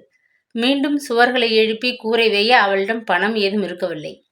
வருஷங்கள் பல ஓடிச் சென்றும் சதாசிவத்திற்கு அவள் கடன் கொடுத்திருந்த தொகையிலிருந்து ஒரு சிப்பு தம்படி கூட திரும்ப அவள் காணவில்லை. காரிக்குளத்திலே அவள் நிரந்தரமாக தங்கிவிடக்கூடும் என்பதை ஊகித்து கொண்ட அவளது பங்காளிகள் வழக்கமாக வருஷந்தோறும் அவளுக்கு அளித்து வந்த ஜீவனாம் பணத்தை ஒழுங்காக கொடுத்து வராது இடக்கு செய்து சாக்கு போக்குகள் கூறிக்கொண்டிருந்தனர். தன் கிராமத்திற்கு ஒரு முறை நேரில் சென்று தன் சொந்த விவகாரங்களை ஒழுங்குபடுத்திவிட்டு வரலாம் என்றாலோ முடியவில்லை. அவளால் பல வருஷங்கள் நெருங்கி பழகியிருந்ததில் சதாசிவத்தின் குணம் பெரிய நாயகிக்கு நன்கு தெரிந்தது. வீட்டை விட்டு ஒரு அடி எடுத்து வைத்தாலும் பிறகு மறுபடியும் திரும்ப அங்கே வந்து தங்க அவன் அனுமதிக்கவே மாட்டான். வயோதிகத்தின் தளர்வினால் அவளுக்கு இப்பொழுது உடல் வலிமை குறைந்து விட்டிருந்தது. கையில் இருந்த பணத்தை கடனுக்கு கொடுத்துவிட்டு தங்க நிழலின்றி அனாதையாக தள்ளாத காலத்தில் அவள் எங்கே போக முடியும்? ஆகவே சதாசிவத்தின் வீட்டின் மீது தனக்கு இருந்த உரிமையை உடம்பு பிடியாக பிடித்து கொண்டு அக்குடும்பத்துடன் உழன்று கொண்டிருந்தாள். சதாசிவத்தின் குடும்பத்திலே வந்து தங்கி அவனது ஆதரவை அனுபவித்து கொண்டிருந்த பெரிய நாயகி அதற்கு பிரதியாக தன் உடலை வாட்டி சிறிதும் வஞ்சனையின்றி அவன் குடும்பத்திற்கு உழைத்து கொண்டுதான் இருந்தாள். பங்கஜத்தின் மரணத்திற்கு பிறகு அவளது 3 குழந்தைகளையும் அன்பும் ஆதரவும் காட்டி தாய்போல் பராமரித்து வந்தாள். அவர்கள் அனைவருக்கும் சமைத்து போட்டு வீட்டை நிர்வகித்ததுடன் சதாசிவம் புதிதாக ஆரம்பித்திருக்கும் பால் வியாபாரத்திற்கும் தன்னால் முடிந்த சரீர உதவிகளை சளைக்காது செய்து வந்தாள். அன்றாடம் மாட்டு கொட்டில்களை பெருக்கி சுத்தமாக்கி கறவை மாடுகளுக்கு வேலை தவறாது தீனி வைத்து கருத்துடன் கவனித்து கொண்டாள். தாயற்ற குழந்தைகளுக்கு தாயாகவும் வீட்டிற்கு உற்ற வேலைக்காரியாகவும் அவள் தன் உடல் சோர்வை பார்க்காது உழைத்தும் சதாசிவத்திற்கு சிறிது கூட நன்றி ஏற்படவே இல்லை. ஏற்கனவே பல வழியில் கஷ்டத்துக்கு உட்பட்ட தன் குடும்பத்திற்கு அவள் வீணாக வந்து சேர்ந்த ஒரு பெரும் பாரம் என எண்ணி அவளை வெறுத்தான். மேலும் தன் சிறிய தாயாரின் மீது அவனுக்கு வேறு ஒரு காரணம் பற்றி அலாதியானதொரு துவேஷம் கூடவே இருந்தது. முதலாக கடன் என்று கை நீட்டி அவளிடம் வாங்கிய தொகையை அவன் திரும்ப கொடுக்க முடியாது போனதன் நஷ்டங்களுக்கும் மனைவியின் மரணத்திற்கும் உடனடியாக குற்றம் அவளுடையது என்று கருதினான். விவசாயத்தில் ஏற்பட்ட நஷ்டம் அவளது துரதிர்ஷ்டம்தான் என்று அவன் உள்ளூர நம்பியதால் தீராத தரித்திரத்திற்கும் எல்லாவற்றுக்கும் ஆதி காரணம் சிறிய தாயாரை அவன் விஷமாக வெறுத்ததில் வியப்பே இல்லை. சதாசிவம் தன் மீது கொண்டிருந்த அபிப்பிராயத்தை பெரிய நாயகி நன்கு உணர்ந்து கொண்டிருந்தாள். துரதிர்ஷ்டம் பிடித்தவள், அஷ்டதரித்திரம் என்று புனைப்பெயர்கள் இட்டு தன்னை குறிப்பாக ஏசும்போது அவளுக்கு ஆத்திரம் பொங்கிக் கொண்டுதான் வந்தது. என்னை சொல்கிறாயே, நீ தொட்டது எது உருப்பட்டது? கட்டின பெண் ஜாதியை விரைவிலேயே கரையேற்றி விட்ட என்று சுட சுட கேட்க வேண்டுமென்று அவளுக்கு அடிக்கடி ஆவல் ஏற்படுவது உண்டு. சதாசிவத்தின் மூளையில் அறிவு ஒரு பொழுதுமே உதயமாவதில்லை என்ற உண்மையை நன்கு அறிந்து கொண்டிருந்ததனால் அவள் சமீப காலத்தில் அவனுடன் தர்க்கம் செய்வதை அறவே விட்டிருந்தாள். மிகவும் அவசியம் இருந்தால் ஒழிய சாதாரணமாக சம்பாஷிப்பதையே அவள் நிறுத்தி விட்டிருந்தாள்.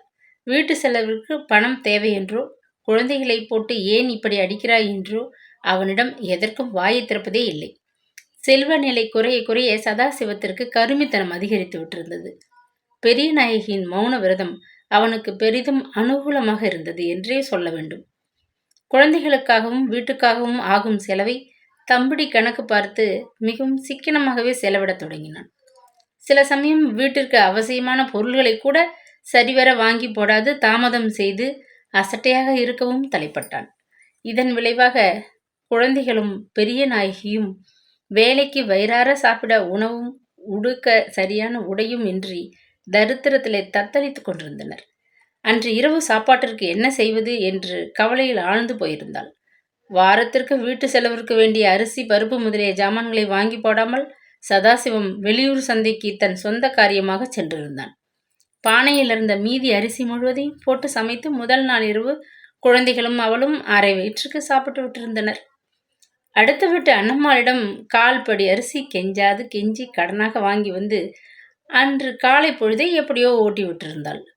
அதற்கு மேல் சதாசிவம் வரும் வரை 2 தினங்களை எப்படி சமாளிப்பது என்ற பிரச்சனையில் பெரிய நாயகியின் மூளை குழம்பியது. அன்று இரவு போஜனத்தை பற்றி தீராத கவலையில் மூழ்கியிருந்த சமயம் அன்று பிற்பகல் தபாலில் ஜெகதாவின் மணி ஆர்டர் வந்து சேர்ந்தது. கருணை கூர்ந்து அவள் அனுப்பியிருந்த 5 ரூபாய்களும் பெரிய நாயகிக்கு அது சமயம் 50,000க்கு ஒப்பாக இருந்தன என்று கூற தேவையில்லை. அருணாவிற்கு அன்று நடந்ததெல்லாம் மிகவும் அதிசயமாக இருந்தது. அழுக்கேறி கிடந்த அவர்கள் உடைகள் எல்லாவற்றையும் சோப்பு போட்டு துவைத்து காய வைத்தாள் பெரிய நாயகி. பிறகு 3 குழந்தைகளுக்கும் எண்ணெய் தேய்த்து வெந்நீரில் ஸ்நானம் செய்வித்தாள்.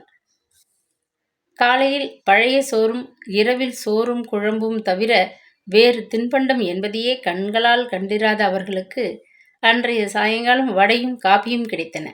இந்திராணியும் ஆனந்தனும் அதை கண்டதும் சந்தோஷத்துடன் ஆர்ப்பரித்தனர். பாட்டி, இன்னைக்கு என்ன விசேஷம் என்று இந்திராணி ஒரு முழு வடையை ஒரே வாயில் திணித்து கொண்டு ஆச்சரியத்துடன் வினவினாள். காலை நீட்டி கொண்டிருந்த பெரிய நாயகி ஒரு பெரும் ரோட்டா நிறைய இருந்த காப்பியை கடகடவென்று குடித்து முடித்தாள். பல நாட்கள் கழித்து அந்த பாயாசத்தை பருகியதனால் ஏற்பட்ட இன்பம் அவளது உடலிலும் உள்ளத்திலும் பரவி கிடந்தது. விசேஷமா? உங்க அப்பா வீட்டை விட்டு தொலைஞ்சிருக்கிறானே, அந்த விசேஷந்தான் என்று கூறிவிட்டு சிரித்தாள். இந்திராணியும் ஆனந்தனும் ஏதோ பெரிய ஹாசியத்தை கேட்டுவிட்டது போல் பாட்டியுடன் சேர்ந்து விழுந்து விழுந்து சிரித்தார்கள். பேசிக்கொண்டே காஃபியை விழுங்கியதினால் ஆனந்தனுக்கு புறையேறி கொண்டு விட்டது. கொல் கொல் கொல்லென்று இரும்பிக் கொண்டு தலையில் அடித்து கொண்டான். அதை கண்டதும் இந்திராணி கைகொட்டி உறக்க சிரித்தாள். உங்க அப்பன் உன்னை நினைச்சுக்கிறான் போல் இருக்கிறது. இந்த பயல் ஆனந்தன் மாடுகளை குளிப்பாட்டினானா, அவைகளுக்கு சரியா வைக்கோல் அள்ளி போட்டானான்னு நினைச்சி கவலைப்பட்டு கொண்டிருக்கிறான் போல காண்கிறது என்று பரிகாசமாக மொழிந்தாள் பெரிய நாயகி. வேற எதற்கு அவருக்கு என் ஞாபகம் வரும் என்று கடுத்து கொண்டான் ஆனந்தன். இருமலின் நடுவே, ஏன் வராது? சந்தையிலே சில ஜாமான்களை பார்க்கும்போது அப்பாவுக்கு நம்ம ஞாபகம் வரும். புதுசாக நல்ல சாயம் பூசிய சின்ன பிரம்புகளை கடையிலே பார்த்தால் அப்பாவுக்கு உடனே நம் ஞாபகம் தானே வரும் என்று இந்திராணி கூறிவிட்டு கழுக்கென்று சிரித்தாள். பிரம்பு மட்டும் என்ன, கடையில் பார்க்கிற பல ஜாமான்கள் அவருக்கு நம்ம ஞாபகப்படுத்தும். அப்பாவுக்கு கோபம் வரச்சே பிரம்பு ஒன்னைத்தானே உபயோகப்படுத்துகிறார். சட்டி, பானை, விறகு கட்டை, சாட்டை குச்சி, மாடு கட்டுகிற கயிறு, எதையோ கையில் அகப்பட்டதை எடுத்துக்கிட்டு அடிக்க ஆரம்பிக்கிறார் என்றான் ஆனந்தன் மனத்தாங்கல் நிறைந்த குரலில். அப்பா மட்டும் இப்போ இங்கே இருந்திருந்தால் என்று கேட்டுவிட்டு போலியானதொரு கோபத்துடன் கண்களை அகல விரித்தாள் இந்திராணி. இப்படி பேசி சிரிப்பதை கண்டால் மென்னியை முறிச்சு போட்டு விடுவார் என்று பதிலளித்த ஆனந்தன் சிரித்தான். இன்னும் 2 நாளைக்கு வீட்டில் சத்தமும் கூச்சலும் இல்லாம நிம்மதியா இருக்கலாம் என்று பெரிய நாயகி பெருமூச்சு விட்டாள். பாட்டி, அப்பாவும் ஊர்ல இல்லையா? 2 நாளைக்கு பள்ளிக்கூடத்தில் எங்களுக்கு லீவு. நாங்கள் தெரு பிள்ளைகளோட பயமில்லாமல் விளையாடப் போகிறோம் என்று ஆனந்தன் குதூகலத்துடன் சொன்னான். இன்னும் 2 நாளைக்கு கவலை இல்லை. பாட்டி, ரேழியில இருமல் சத்தம் கேக்குதான்னு காதை தீட்டிக்கிட்டு இருக்க வேண்டாம். வாசல்ல செருப்பு சத்தம் கேட்டதும் பாடிய பாட்டி டக்கு நிறுத்திக்க வேண்டாம் என்று கூறிவிட்டு இந்திராணி மகிழ்ச்சியுடன் சிரித்தாள். அருணா, உனக்கு கூடத்தான் இந்த 2 நாள் உன்னை அவுத்து விட்டுருக்கிறதுன்னு நினைச்சுக்கோ. இஷ்டப்படி ஊரை சுற்றி விட்டு வீட்டுக்கு ராத்திரி பொழுதுக்கு வந்தாலும் உன்னை ஏன் கேட்குறவங்க இல்லை என்று சொல்லிவிட்டு பற்களை காட்டி நகைத்தாள். அருணா கோபத்துடன் முகத்தை சுளித்து கொண்டாள். அவர்கள் பேசிய பேச்சுக்கள் ஒன்றுமே அவளுக்கு பிடிக்கவில்லை. தங்கள் தந்தையை அவர் பின்னால் கேலி செய்து பேசுவது பெரும் தவறு என அவள் எண்ணினாள். அவர் வீட்டில் இல்லாத பொழுதெல்லாம் அந்த மூவரும் இவ்வாறு மகிழ்ச்சியுடன் பலவும் பேசி ஆர்ப்பரிப்பது வழக்கமாகிவிட்டிருந்தது. தந்தையை அவர்கள் தூஷிக்கும் பொழுதெல்லாம் அருணாவின் மனம் விவரிக்க முடியாத துயரத்தில் ஆழ்ந்துவிடும். பாவம் அப்பா, தப்பு செய்யும் பொழுதுதானே தண்டிக்கிறார். அதற்காக பெரியவர்களை தூஷித்து பேசுவது மிகவும் தவறல்லவா என்று அவளது இள உள்ளம் எண்ணி தந்தைக்காக வருந்தினாள். இன்று அந்த மூவரும் பேசிய மொழிகள் அவள் மனதை உறுத்தி வேதனை செய்யவே அவள் பதில் ஒன்றும் கூறாது மௌனமாக இருந்தாள். இந்திராணியும் ஆனந்தனும் அவளை பொருட்படுத்தவே இல்லை. சிறிது நேரம் குதூகலத்துடன் பல விஷயங்களை ஆர்ப்பரித்துவிட்டு விளையாட தோட்டத்திற்கு ஓடிவிட்டார்கள். காரியங்களை கவனிக்க சிறிது நேரத்தில் பெரிய நாயகியும் எழுந்து தன் வேலைகளை கவனிக்க சென்று விட்டாள். அருணா மர பொம்மையை எடுத்துக்கொண்டு புழக்கடை தாழ்வாரத்திலே சென்று உட்கார்ந்து கொண்டாள். கிழிந்த துணி ஒன்றை பொம்மைக்கு கட்டி அலங்கரித்து அழகு பார்த்து விளையாடி கொண்டிருந்தாள். அது சமயம் 2 வீடுகளையும் பிரிந்து நின்ற மண் சுவரின் மீது நரைத்து போன தலை ஒன்று திடீரென எழும்பியது. ஏ அரணை, அரணை என்று கூவிய குரலை கேட்டு திடுக்கிட்டு திரும்பி பார்த்தாள். காது செவிடாடி, நாசமா போகிறவளே, கூப்பிட்டா ஏன் என்று கேட்க என்ன கொல்ல என்று ஆத்திரமாக குரல் நடுங்க கூவினாள் அண்ணம்மாள். கையில் இருந்த மரபொம்மையை மடி மீது பத்திரமாக வைத்துக்கொண்டு கிழவி பக்கம் உறுத்து விழித்தாள் அந்த சிறுமி. உள்ளே சென்று விட்டாள். தனிமையில், என் பேர் அருணா, அரணியும் இல்லை தவளையும் இல்லை என்று ரோஷத்துடன் பதிலளித்தாள். கிழவி பதிலுக்கு முகத்தை வலித்து கொண்டாள். முகரக்கட்டைன்னு தான் வச்சுக்கோயேன். உன் அண்ணனும் அக்காவும் எங்கே, கூப்பிடவங்கள என்று கிரிச்சிட்டு அலறினாள் ஆத்திரத்துடன் அண்ணம்மாள். தும்பைப்பு போன்ற வெளுத்த அவளது தலையையும் தொங்கிய புருவங்களையும் இடுங்கியிருந்த கண்களையும் வியப்புடன் ஒருமுறை பார்த்த அருணா உடலை பயத்துடன் சிலிர்த்து கொண்டாள். 2 தினங்களுக்கு முன்பு அவள் அண்ணன் ஆனந்தன் கூறியிருந்த ஒரு ரகசியம் அவளுக்கு அப்பொழுது நினைவிற்கு வந்தது. கிழவி அண்ணம்மாள் வயது பல ஆகியும் சாகாமல் உயிரோடு திரிந்து கொண்டிருந்ததுக்கு ஒரு காரணம் இருந்ததாக எல்லோரும் சொல்லிக் கொண்டார்கள். அவளிடம் மந்திர சக்தி மிகுந்த ஒரு மை கைவசம் இருந்தது. அதை கண்களில் தீட்டிக்கொண்டு யாரையாவது உறுத்து பார்த்தால் அந்த நபருடைய ஆயுசிலே பாதியை அவள் இழுத்து கொண்டு விடுவாளாம். இவ்வாறு அந்த கிழவி மந்திர மையை தீட்டிக்கொண்டு அவர்களது தாயார் பங்கஜத்தை அடுத்த வீட்டில் இருந்தபடி தினசரி உறுத்து பார்த்து கொண்டிருந்தனால்தான் அவர்கள் தாயார் ஆயுசு குறைந்து போனாள். இந்த சங்கதியை ஆனந்தன் விவரித்து கூறிய பொழுது பாதியாக குறைந்து சிறு வயதிலேயே அநியாயமாக மரணமடைந்து அருணாவின் உடல் பயத்திலே சிலிர்த்து போயிற்று. அடுத்த வீட்டு மாயக்கார கிழவியை எண்ணி பயத்திலே அன்று இரவு முழுவதும் அவள் தூங்கவே இல்லை. அதனால் அண்ணம்மாளை நேருக்கு நேர் பார்த்து பேச பயந்து கொண்டு, அவங்க எங்கேயோ எனக்கு தெரியாது பாட்டி என்று கூறிவிட்டு தன் தலையை குனிந்து கொண்டாள். எங்கே போய் விடுவாங்க, இந்த பக்கம் என் தோட்டத்தில் அவங்க இனி காலை வைக்கட்டும் சொல்கிறேன். முட்டி 2ஐயும் எடுத்து கையில் கொடுத்து விடுறேன். ஊராம் விட்டு சொத்துக்கு பேயா பறக்குது பறதைகள் என்று சபித்தாள் கோபத்துடன். சுவரின் மீது தெரிந்த அவளது தலை மறைந்து சில வினாடிகள் சென்றதும் தோட்டத்து வைக்கோல் போருக்கு பின்னால் சரசரவென்று ஓசை ஏற்படுவதை அருணா உணர்ந்தாள். ஆவலுடன் அந்த திக்கை நோக்கினாள். வைக்கோல் போரின் பின்னாலிலிருந்து இந்திராணியும் ஆனந்தனும் குபீர் என்று பாய்ந்து ஓடி வந்தார்கள். கிழம் ஏமாந்து விட்டது, யாரது யாரதுன்னு கத்திக்கிட்டு தோட்டத்துக்கு வர்றதுக்குள்ள நாங்கள் சுவரை தாண்டி பல குடிச்சிட்டோம் என்று இந்திராணி மூச்சு வாங்க சிரித்தாள். வைக்கப்போருக்கு பின்னாடி நாம் ஒளிஞ்சு கொண்டது அதுக்கு கண் தெரியல பாத்தியா என்று ஆனந்தன் அதிசயித்தான். பாவாடையில் பத்திரமாக சுருட்டி வைத்திருந்த வஸ்துவை இந்திராணி மிகவும் பெருமையுடன் கையில் எடுத்தாள். இந்தா, உனக்கு ஒரு பங்கு, மீதி வச்சிருக்கிறோம் என்று தங்கையிடம் நீட்டினாள். கண்களை பறித்த சிவந்த மாதுளம்பழத்தை ஆச்சரியத்துடன் உற்று பார்த்தாள் அருணா. தன் வாயில் ஊறிய எச்சிலை அவசரமாக விழுங்கி கொண்டாள். பாட்டி வீட்டு மரத்திலிருந்து தானே இதை அறுத்தீங்க என்று கேட்டாள் முடிவில். ஆமாம் என்று அழுத்தம் திருத்தமாக பதிலளித்தான் ஆனந்தன். திருடிக்கிட்டு வந்த பழம் எனக்கு வேண்டாம் என்று நீட்டிய தன் கைகளை அதை வாங்காது மடக்கி கொண்டாள். திங்காட்டி போயேன், யாருக்கு மோசம் என்று கோபமாக பதிலளித்த இந்திராணி பழத்தை உரித்து முத்துக்களை உதிர்த்து அவசரமாக தன் வாயிலை போட்டுக்கொண்டாள். அருணாவுக்கு கொடுக்காமல் தாங்கள் மட்டும் அதை தின்று சுவைத்தது ஆனந்தனுக்கு பிடிக்கவில்லை. ஒரு பழத்தை பாட்டி தோட்டத்திலிருந்து திருடி கொண்டு வந்தால் என்ன தப்பு? அவங்க மட்டும் நம்ம வீட்டில இருந்து எத்தனை ஜாமான்களை திருடி கொண்டிருக்கிறாங்க தெரியுமா? நம்ம வீட்டு கண்ணாடி பீரோ, வெள்ளித்தட்டு, கூஜா எல்லாத்தையும் திருடி சேர்த்து வச்சுக்கிட்டு இருக்காளே என்று ஆத்திரத்துடன் விவாதித்தான் அவன் தன் சகோதரியிடம். அருணா எல்லாம் தெரிந்தவள் போல் தலையை பலமாக அசைத்தாள். இல்லை அண்ணா, பாட்டி நம்ம வீட்டில் அதுகளை ஒன்றும் திருடிக்கிட்டு போகல. அப்பா தான் செலவிற்கு பணம் இல்லைன்னு எல்லாத்தையும் கொண்டு அவங்க கிட்ட அடகு வச்சாராம் என்றாள் நிதானமாக. இந்திராணி இதை பலமாக ஆட்சேபித்தாள். தங்களுக்கு பிறகு கடைசியாக பிறந்த அருணா வயதிலே மிகவும் சிறியவள். அவளுக்கு விஷயங்களை புரிந்து கொள்ளவே மூளை கிடையாது என்பது அவளது அபிப்பிராயம்.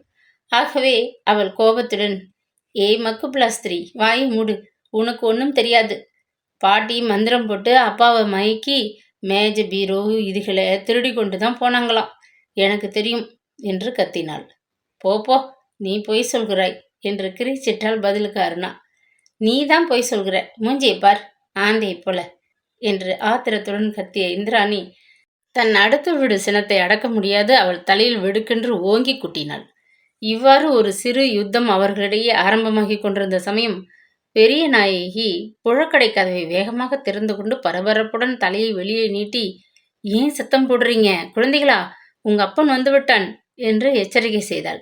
சந்தையாக வெளியூர் சென்றிருந்த தந்தை எதிர்பாராது திரும்பி வந்து விட்டிருந்ததை கேட்டதும் அம்மூவர் முகத்திலும் பீதி குடிகொண்டது. பயத்தினால் அவர்களது இளம் உள்ளம் படபடத்தது. ஒருவரை ஒருவர் திருத்திருவென்று சில வினாடிகள் பார்த்து கொண்டு பேசாது உட்கார்ந்திருந்தனர். கையில் இருந்த மாதுளம்பழத்தை தின்னவும் பிடிக்காது. இந்திராணி அதை வீசி வைக்கோல் போருக்கு அப்பால் எறிந்தாள். கையை பாவாடையில் துடைத்து கொண்டு சிந்தனையுடன் உதட்டை கடித்துக்கொண்டு எழுந்து நின்றாள். முற்றத்தில் கிடந்த விறகு குச்சிகளில் ஒன்று படக்கென்று ஒடிக்கப்படும் சப்தம் கேட்டது. தண்டவாளத்திலே வேகமாக செல்லும் ரயில் வண்டி போல் அவர்கள் மனம் திக் திக்கென அடித்து கொண்டது. கிளியுடன் ஒருவரை ஒருவர் அர்த்த பாவத்துடன் பார்த்து கொண்டனர். ஏய் ஆனந்தன், இந்திராணி என்று முற்றத்திலிருந்து எழுந்த கர்ஜனையை கேட்டதும் இருவரும் உள்ளே ஓடினார்கள். பூனையை போன்று அருணா அடிமேல் அடி வைத்து அவர்களை பின்தொடர்ந்து உள் தாழ்வாரத்தில் வந்து நின்று கொண்டாள். என்ன செய்தீங்க? உண்மையை சொல்லாவிட்டால் முதுகுத்தோல் உறிஞ்சு போயிடும். அண்ணம்மா பாட்டி தோட்டத்தில் புகுந்து லூட்டி அடிச்சிங்களாமே. ஒரு நாள் நான் வீட்டில் இல்லாட்டா உங்களை அண்டுவார் அடக்குவார் கிடையாதா திருட்டு கழுதைகள் என்று இறைந்த சதாசிவம் ஓங்கி இந்திராணியையும் ஆனந்தனையும் மாறி மாறி கையில் இருந்த குச்சியால் ஆத்திரத்துடன் அடிக்கத் தொடங்கினான்.